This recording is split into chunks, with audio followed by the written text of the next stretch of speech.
स्वागत है आप सभी का एक बार पुनः Subhash study centre YouTube channel पर। और आज का यह वीडियो कक्षा 9 के सभी विद्यार्थियों के लिए महत्वपूर्ण होगा, क्योंकि इस वीडियो के द्वारा हम आपके साथ साझा करेंगे मैथिली शरण गुप्त जी का जो पंचवटी शीर्षक पाठ है। और इस पाठ का यहाँ पर आप देख सकते हैं तीसरा पद्यांश, जो कि इस प्रकार से है। किस व्रत में है व्रती वीर यह, निंद्रा का यों त्याग किए, राजभोग के योग्य विपिन में बैठा आज विराग लिए। बना हुआ है प्रहरी जिसका, उस कुटीर में क्या धन है, जिसकी रक्षा में रत इसका, तन है मन है जीवन है। तो इसका हम आपको संदर्भ, प्रसंग, व्याख्या एवं काव्यगत सौंदर्य लिखने का सबसे आसान तरीका बताएंगे। और साथ ही हम इस पद्यांश की आपको ऐसी व्याख्या बताएंगे कि आप जीवन भर नहीं भूल पाएंगे, मतलब कि आपको रटना नहीं पड़ेगा। तो चलिए स्टार्ट करते हैं। और यदि आपने इसके पहले पंचवटी शीर्षक पाठ का पहला पद्यांश और दूसरा पद्यांश, इन दोनों पद्यांशों का मैंने अलग अलग वीडियो उपलब्ध करा दिया है, जिसमें मैंने बताया है कि इनका जो है संदर्भ क्या होगा, इनका प्रसंग, व्याख्या एवं काव्यगत सौंदर्य क्या होगा। आप उन वीडियोस को चैनल की प्लेलिस्ट में जाकर देख लीजिए। तो इसका जो है संदर्भ आप कैसे लिखेंगे, तो सबसे पहले आपको क्या करना है, पद्यांश के प्रथम यानी पहले के 2 या 3 शब्दों को और अंतिम के 2 या 3 शब्दों को इस तरह से लिख लेना है। यहाँ पर आप देख सकते हैं किस व्रत में, और अंतिम का शब्द मैंने लिख रखा है जीवन है। फिर आपको हेडिंग डालना है और आप ब्लैक पेन का ही इस्तेमाल करेंगे और ब्लू पेन का इस्तेमाल करेंगे, यह भी आपको ध्यान रखना है। चाहे आप परीक्षा में लिखें और चाहे अपनी आप नोट्स पर लिखें। तो संदर्भ इस तरह से हेडिंग डालना है, और जो संदर्भ आपको मैं इस वीडियो में बताऊंगा सेम वही संदर्भ आप पंचवटी शीर्षक कविता के किसी भी पद्यांश में लिख सकते हैं, जो कि मैथिली शरण गुप्त जी के द्वारा रचित है पंचवटी शीर्षक। और मैथिली शरण गुप्त जी को राष्ट्र कवि की उपाधि से भी सम्मानित किया गया। अर्थात राष्ट्र कवि किसे कहा जाता है, मैथिली शरण गुप्त जी को कहा जाता है। इन्हें राष्ट्र कवि की उपाधि प्राप्त हुई थी, इसीलिए ये काफ़ी ज़्यादा महत्वपूर्ण है आपकी परीक्षा की दृष्टि से। और यह पाठ भी आपकी परीक्षा की दृष्टि से महत्वपूर्ण है। इस पाठ का मैं आपको प्रत्येक पद्यांश का वीडियो उपलब्ध करा दूंगा। आप चैनल के साथ बने रहें और अपनी नोट्स बनाते रहें और अपनी परीक्षा की बेहतर तैयारी भी करते रहें। तो संदर्भ इस तरह से हेडिंग डालना है और संदर्भ हो जाएगा प्रस्तुत पद्यांश। प्रस्तुत पद्यांश हिंदी काव्य में संकलित एवं मैथिली शरण गुप्त द्वारा रचित पंचवटी शीर्षक कविता से उद्धृत है। प्रस्तुत पद्यांश हिंदी काव्य में संकलित एवं मैथिली शरण गुप्त द्वारा रचित पंचवटी शीर्षक पाठ का नाम क्या है, पंचवटी शीर्षक कविता से उद्धृत है। और संदर्भ लिखते समय आप ध्यान देंगे कि प्रस्तुत पद्यांश हिंदी काव्य, आप ब्लैक पेन से लिखेंगे हिंदी काव्य, या लिख सकते हैं हिंदी के काव्यखंड के अंतर्गत। संदर्भ लिखने का एक अन्य भी तरीका है, चाहे आप इस तरीके से लिख लें, चाहे मैं आपको बता दूंगा दूसरा भी तरीका।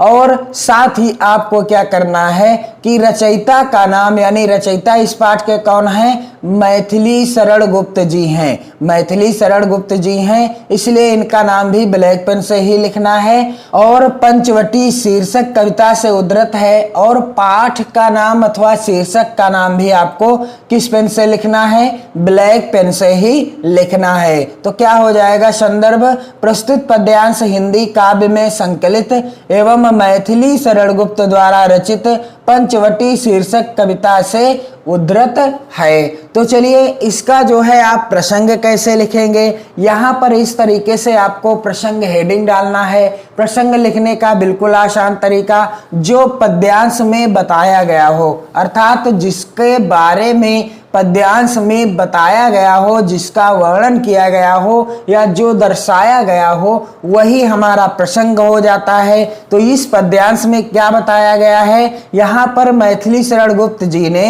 राम और सीता की कुटी पर पहरा देते हुए, राम और सीता की कुटी पर पहरा देते हुए लक्ष्मण की विशेषताओं का चित्रण किया है। और इनमें कौन कौन सी विशेषताएं थी, अर्थात इनमें कौन कौन से गुण थे, यानी लक्ष्मण जी में कौन कौन सी विशेषताएं एवं गुण थे, उन्हीं का वर्णन किया है। तो चलिए यहाँ पर हम आपको सबसे सरल व्याख्या बता दें, फिर हम आपको बताएंगे कि आप व्याख्या कैसे लिखेंगे और काव्यगत सौंदर्य कैसे लिखेंगे।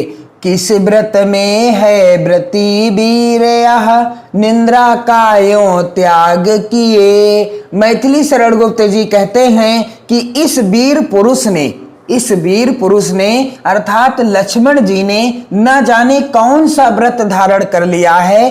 किस व्रत में है व्रती वीर यह, अर्थात न जाने कौन सा व्रत इसने धारण कर लिया है। निंद्रा का यों त्याग किए, और इसने क्या कर दिया है कि नींद को त्याग दिया है। न जाने इसने कौन सा व्रत धारण कर लिया है, जिस कारण से इस वीर पुरुष ने अपनी निंद्रा का त्याग कर दिया है, अर्थात यह सोता ही नहीं है, नींद का परित्याग कर दिया है, नींद को छोड़ दिया है। पता नहीं कौन सा व्रत धारण कर लिया है। और राजभोग के योग विपिन में बैठा आज विराग लिए। मैथिली शरण गुप्त जी कहते हैं कि यह तो राज्य के सुखों को भोगने के योग्य है।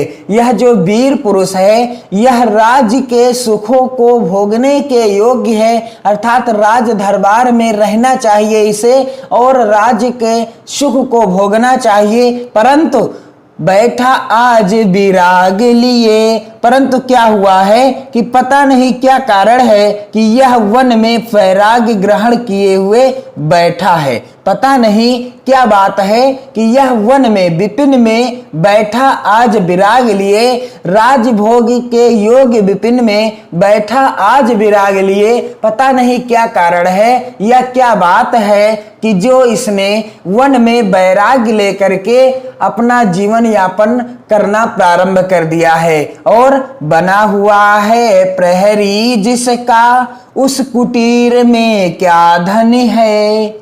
मैथिली शरण गुप्त जी कहते हैं कि पता नहीं इस कुटिया में ऐसा कौन सा अमूल्य धन रखा हुआ है। बना हुआ है प्रहरी जिसका, उस कुटीर में क्या धन है कि इस कुटिया में न जाने कौन सा अमूल्य धन रखा हुआ है या कौन सी वस्तु रखी हुई है, जिसकी रक्षा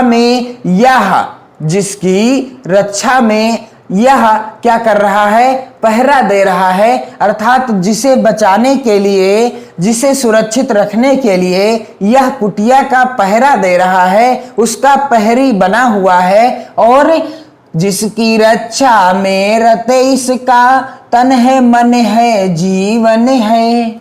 जिसकी रक्षा में रत इसका, तन है मन है जीवन है, अर्थात जिसकी रक्षा में तन मन और जीवन लगाते हुए लक्ष्मण प्रहरी बना हुआ है। जिसकी रक्षा में तन मन और जीवन लगाकर, अर्थात अपने तन से, अपने मन से और अपना संपूर्ण जीवन लगा करके इस कुटिया का पहरा दे रहा है, अर्थात इस कुटिया की सुरक्षा कर रहा है। न जाने इस कुटिया में कौन सा धन रखा हुआ है या कौन सी अमूल्य चीज रखी हुई है। बना हुआ है प्रहरी जिसका, उस कुटीर में क्या धन है। जिसकी रक्षा में रत इसका, तन है मन है जीवन है। जिसकी रक्षा में इसका अर्थात लक्ष्मण जी का तन मन और जीवन संपूर्ण निछावर है या सब कुछ निछावर कर दिया है। तो इसकी सरल व्याख्या आप कैसे लिखेंगे।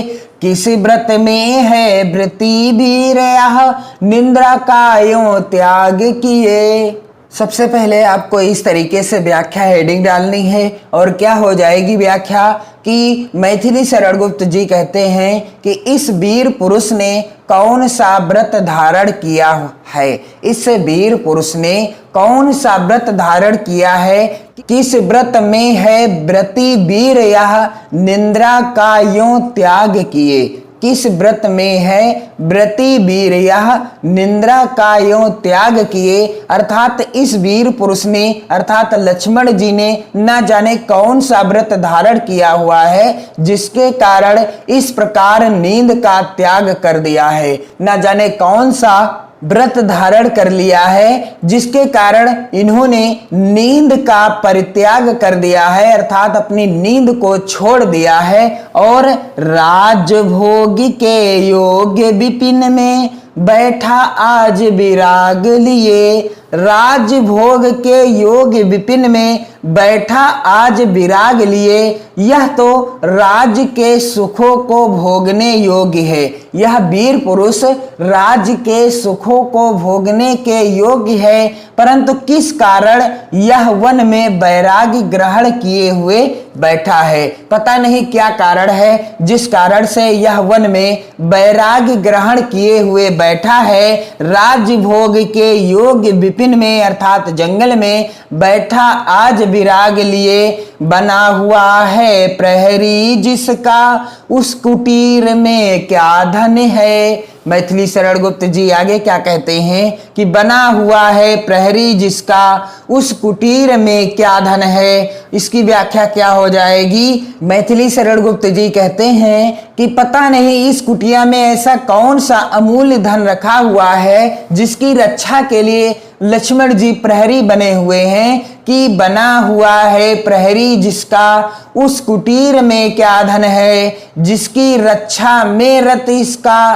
तन है मन है जीवन है। जिसकी रक्षा में रत इसका तन है मन है जीवन है। मैथिली शरण गुप्त जी कहते हैं कि पता नहीं क्या अमूल्य धन रखा है इस कुटिया में जिसकी रक्षा में लक्ष्मण जी ने तन मन और जीवन लगा दिया है। अर्थात लक्ष्मण जी ने अपना तन मन और जीवन लगाते हुए उस कुटिया की रक्षा कर रहे हैं, अर्थात उस कुटिया के प्रहरी बने हुए हैं। बना हुआ है प्रहरी जिसका उस कुटीर में क्या धन है, जिसकी रक्षा में रतीश का तन है मन है जीवन है। तो इसका आप काव्यगत सौंदर्य कैसे लिखेंगे या काव्यगत सौंदर्य क्या हो जाएगा इस पद्यांश का। इस तरीके से आपको ब्लैक पेन से हेडिंग डालना है काव्यगत सौंदर्य। और यहाँ पर आप देख सकते हैं कि यहाँ एक निर्भीक और कर्तव्यनिष्ठ प्रहरी के रूप में लक्ष्मण का सजीव चित्रण हुआ है। मैथिली शरण गुप्त जी ने यहाँ इस पद्यांश के द्वारा एक निर्भीक और कर्तव्यनिष्ठ प्रहरी के रूप में किसका सजीव चित्रण किया है, लक्ष्मण जी का सजीव चित्रण किया है। उनके गुणों के बारे में बताया है, उनकी विशेषताओं के बारे में बताया है। और अगला बिंदु है भाषा। तो मैथिली शरण गुप्त जी का जो पंचवटी शीर्षक कविता है इसके प्रत्येक पद्यांश की भाषा क्या है, खड़ी बोली है। क्या भाषा है, खड़ी बोली है। और अगला बिंदु है रस। तो यहाँ पर रस कौन सा है, अद्भुत रस है। अगला बिंदु है अलंकार। यहाँ पर कौन सा अलंकार है, अनुप्रास अलंकार है। और अगला बिंदु है शैली। तो यहाँ पर कौन सी शैली है, वर्णनात्मक शैली है। कौन सी शैली है, वर्णनात्मक शैली है।